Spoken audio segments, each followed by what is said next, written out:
নমস্কার, কেমন আছেন সবাই? সোনিয়ার ব্লগে আপনাদের স্বাগতম। এখন বাজে হচ্ছে 6:30, আর বাইরের এই ওয়েদারটা না আমার খুব ভাল লাগছে। হালকা হালকা হাওয়া দিচ্ছে। আজকে সকালবেলার জলখাবারে করব হচ্ছে লাচ্ছা পরোটা আর আলুর চচ্চড়ি। তাই জন্য খোসাসহ আলু আর টমেটো কেটে নিয়েছি। তাহলে চলো আগে কড়াতে তেলটা দিয়ে দিই। কড়ার তেলটা গরম হোক, গ্যাসটা জ্বালিয়ে নিই।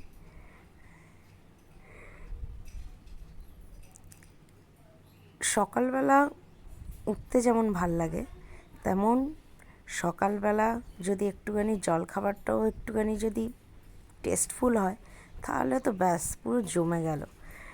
এদিকে 5 ফোড়নটা দিয়ে দিলাম, আর সঙ্গে একটুখানি হিং দিয়ে দেবো। আমি শুকনো লঙ্কাটা খুব কমই ইউজ করি, যেহেতু বাচ্চা আছে বলে কাঁচা লঙ্কাটাই বেশি ইউজ করি। তো কাঁচা লঙ্কা থেকে যে পাকা লঙ্কাগুলো থাকে, তাই থেকে আমি 2খানা ফোড়ন দিলাম। আর এই লঙ্কাগুলো না বীভৎস ঝাল, মানে 2টো দিয়েছি, আমার ছেলে তরকারিটা খেতে পারেনি, এত ঝাল লেগেছে। দিয়ে আলুগুলো একটুখানি ভেজে নেবো, তারপরে আলুর মশলাগুলো দিয়ে দেবো। দিয়ে এদিকে আলুগুলো আমি ভেজে নিচ্ছি। আলুগুলো ভাজা হয়ে গেলে দেখুন এই মশলাগুলো, কাশ্মীরি লঙ্কা, জিরে গুঁড়ো, হলুদ গুঁড়ো আর নুন দিয়ে এইটা দিয়ে দেবো।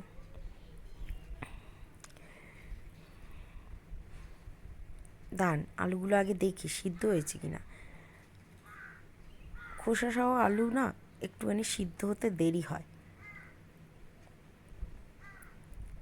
আমার মা একটা তরকারি করতো কচুরির সঙ্গে, খুব সুন্দর লাগতো, কিন্তু সেই মানে তরকারিটা আলুর চচ্চড়ি কিন্তু কী দিয়ে বানাতো ঠিক মনে নেই। আর রঙটা না একটুখানি পুরো দোকানের মতন একটুখানি কালচে কালচে মতন আসতো, আমার সেই কালারটা আসে না। মা তো, মায়ের সব কিছুই মানে সব রান্নাই মায়ের ভালো ছিল, অন্তত আমার ভাল লাগতো। আমার মায়ের যে কোনো রান্না আমার মা করে দিলে আমার খুব ভাল লাগতো। এখন সে নেই, সেটা মিস করি, মায়ের হাতের খাবারটা মিস করি। দেখুন মশলাগুলো দিয়ে দিলাম, দিয়ে একটুখানি কষিয়ে তারপরে জলটা দিয়ে দেবো। জল বেশি দেবো না, মানে আলুটা যাতে সিদ্ধ হয় সেরকম দেবো, কারণ ঝোল ঝোল তরকারিটা নামাবো না, একটুখানি মানে মাখা মাখা নামাবো। দান জলটা দিয়ে দিই, আলুগুলো সিদ্ধ হয়ে এসছে, জলটা দিয়ে দিলাম।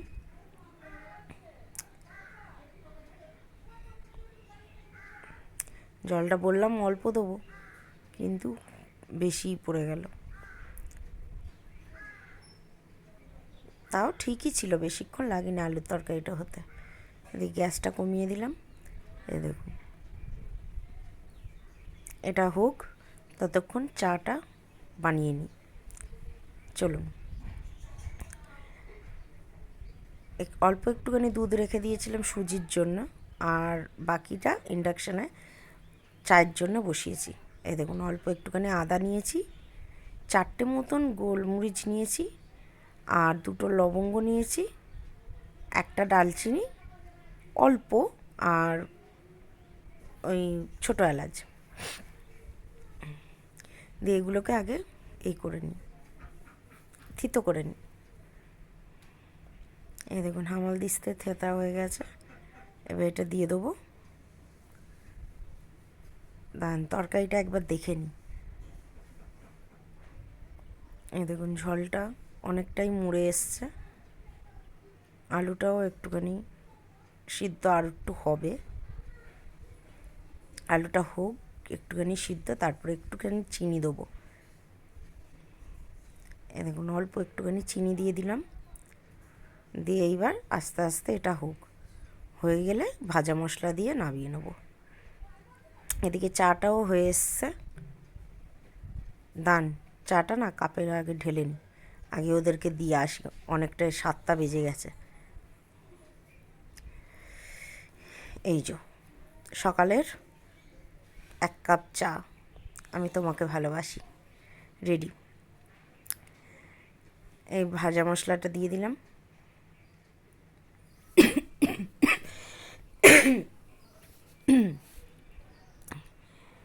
এদিকে আমার তরকারিটাও হয়ে এসছে।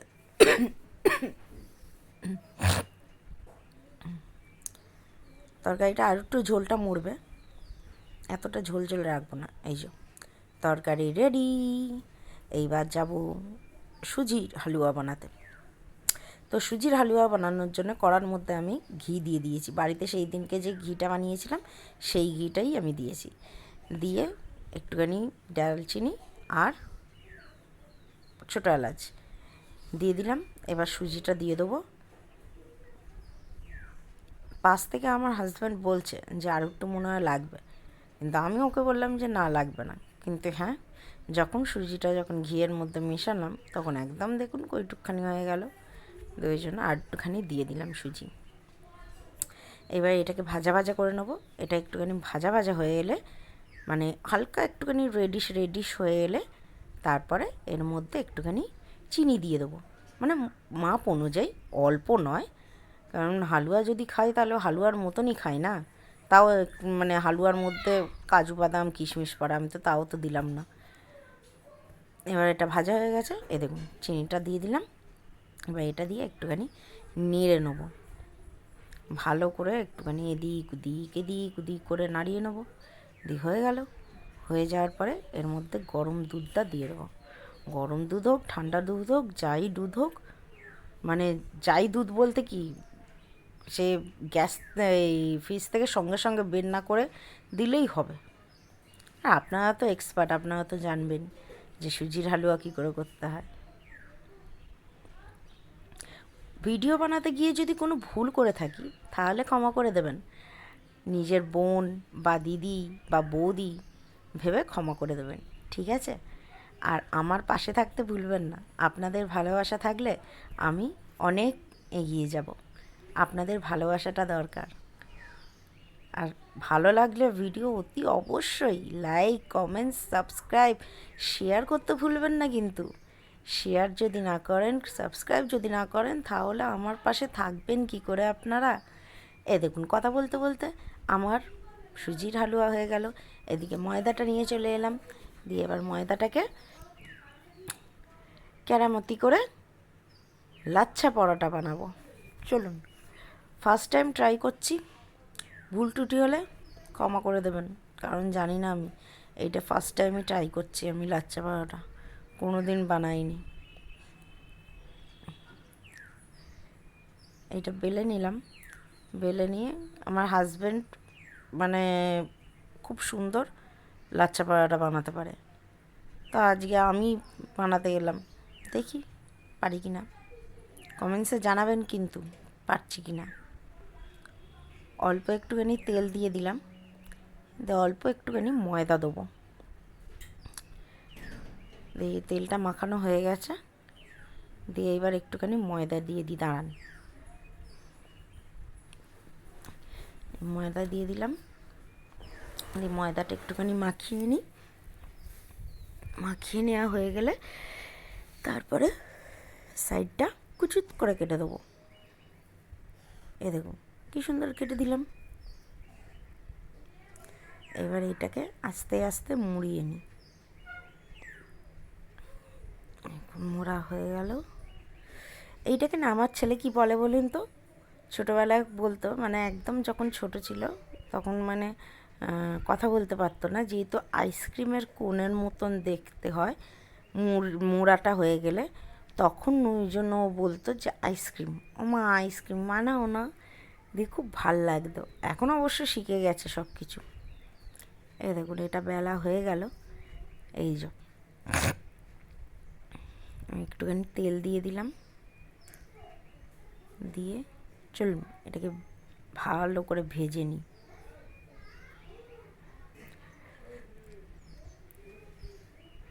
পরোটা যতই হোক না কেন, কিন্তু তাও যেন মনে হয় একটুখানি যদি লুচি হতো আমার ছেলের বেশ ভালো হতো, জানেন তো। পরোটা হোক, লাচ্চা পরোটা হোক, যাই ওকে বানিয়ে দিই না কেন, ওর মন শুধু বলে একটু যদি লুচি হতো তাহলে খুব ভালো হতো। বুঝেছেন? ওকে যদি জিজ্ঞেস করি যে কী খাবি, আগেই বলবে লুচি। আর পরোটাটা কি সুন্দর ফুলছে দেখুন, ওই দেখুন, দেখেছেন? ফার্স্ট টাইম ট্রাই করে ভালোই হয়েছে। প্রথমটা আগে কর্তামশাইকে দিতে হবে, কারণ ওনার এক্সপ্রেশনটাও তো দেখতে হবে। অবশ্য খাবার খেয়ে না কেউ প্রশংসা করে না, আমার না প্রশংসাটা শুনতে খুব ভাল লাগে। বেশ খাওয়াবো, সে প্রশংসা করবে, হ্যাঁ তোমার রান্নাটা খুব সুন্দর হয়েছে, কিন্তু কেউ বলে না। আজ যদি আমার মা বাবা থাকতো, তাদেরকে হয়তো কিছু বানিয়ে দিলে তারা হয়তো বলতো যে হ্যাঁ এই জিনিসটা খুব সুন্দর হয়েছে, বা খারাপ হলেও সেটা তারা বলতো যে না এটা এরকম হয়নি, এটা এত ভালো হয়নি, এটা আর একটু ভালো হতো। এই ভুলগুলো জানিয়ে দেওয়ার জন্য একটা নিজের মানে বাবা মা অত্যন্ত দরকার, তারাই তো ভুলগুলো ধরিয়ে দেবে। কথা বলতে বলতে হয়ে গেল আমার পরোটাটা। দাঁড়ান, এটা অফ করে দিই। দেখুন প্লেটটা সাজিয়ে নিয়েছি, পরোটা, আলুর চচ্চড়ি আর অল্প একটুখানি হালুয়া। চলুন দিয়ে আসি, কী এক্সপ্রেশন দেয় দেখি। দেখুন ওনাকে পরোটাটা দিলাম খাওয়ার জন্য, আর উনি এই দেখুন মোবাইলটাই দেখে যাচ্ছে। দিয়ে আমি যখন বলছি পড়ে যাবে, ঠিক করে ধরো, দিয়ে আমাকে বলছে না না পড়বে না। বাচ্চারা মোবাইলের প্রতি এত দেখি, আমার ছেলে মেয়ে এখন দেখছি বাবাও হয়ে গেছে ছেলে মেয়ের মতন মোবাইল ভক্ত।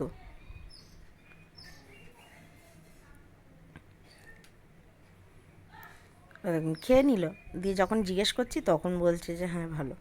যাকে ভালোটা বলে দিয়েছে, এবার দুপুরে রান্নার জন্য এগোই। দুপুরে এই যে ডিম ভাজা করে নিয়েছি, ডিমটা ভাজা ভাজা হয়ে এসছে, এবার ডিমটাকে নামিয়ে নেবো। দিয়ে আলুটাও ভাজা ভাজা হয়ে আলু ভাজাও হয়ে গেছিলো, ভাজা ভাজা বলছি, আলু ভাজাও হয়ে গেছে।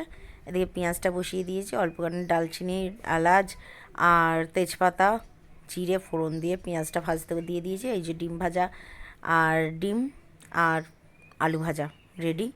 এদিকে অল্প একটুখানি তেল দিয়ে দিয়েছি কাদাইতে, দিয়ে এইটার মধ্যে আমি 3টে ডিম ভেজে নেবো। কিসের জন্যে ভিডিওটা দেখো না, তারপরে তো জানতে পারবে যে কিসের জন্য। এই যে ডিমগুলো ভেজে নিই। এবার চলো তাহলে ভেজা নেওয়া যাক। এবার সবজিগুলো ভেজে নিলাম, পেঁয়াজ, গাজর আর বিনস এই জিনিস ভেজে নিলাম। দিয়ে এইখানে ডিমের ভুজিয়াটাও রেডি হয়ে গেছে। এখানে দেখো আদা, কাঁচা লঙ্কা, পেঁয়াজ, ক্যাপসিকাম, ধনেপাতা সব কাটা রেডি হয়ে গেছে। দিয়ে আজকে হবে হচ্ছে মানে কি বলবো, কি নাম দেওয়া যায়, ফ্রায়েড রাইসই, কিন্তু চালটা একটুখানি অন্যরকম। চালটা মিনিকেট চাল দিয়ে ফ্রায়েড রাইস, বাসমতি চাল দিয়ে করিনি। ওইদিকে ডিমের কষার মশলাটা কষাচ্ছি, এদিকে উনি পেঁপে আর শাকালু নিয়ে এসে হাজির। চলো ফল খেতে খেতে রান্না করা যাক। তো এদিকে ডিমগুলো দিয়ে দিলাম, জলও দিয়ে দিয়েছি, একটুখানি ক্যাপসিকাম দিয়েছিলাম। জানেন আমার এই ক্যাপসিকাম আর ধনেপাতা না এত ভাল লাগে শীতকালে যে কি বলবো। চাউমিন, ফ্রায়েড রাইস এইসবে তো ভাল লাগেই ক্যাপসিকাম, চিলি চিকেনে, কিন্তু ক্যাপসিকামটা একটুখানি ওই মাংসের মধ্যে, মাংস কষা বা ডিমের মধ্যে দিলে না আমার যেন আরও টেস্টটা লাগে। এই যে দুপুরের খাবার নিয়ে চলে এসেছি, ফ্রায়েড রাইস, মিনিকেট চালের আর ডিমের কষা আর স্যালাড। তো চলো থালাগুলো আগে রেডি করে নিই। আমার মেয়ের থালা আর আমার হাজব্যান্ডের থালা হচ্ছে এই যে, এটা হাজব্যান্ডের থালা। দান বাটিটা বসিয়ে দিই। আর ওই দিকেরটা হচ্ছে ডিম ভাজা, মাছের ডিম ভাজা, আমার শাশুড়ি দিয়েছে আমার ছেলেকে। তো আজকের ভিডিওটা এই পর্যন্তই। ভালো লাগলে একটুখানি ভালোবাসা দিয়ে পাশে থেকো।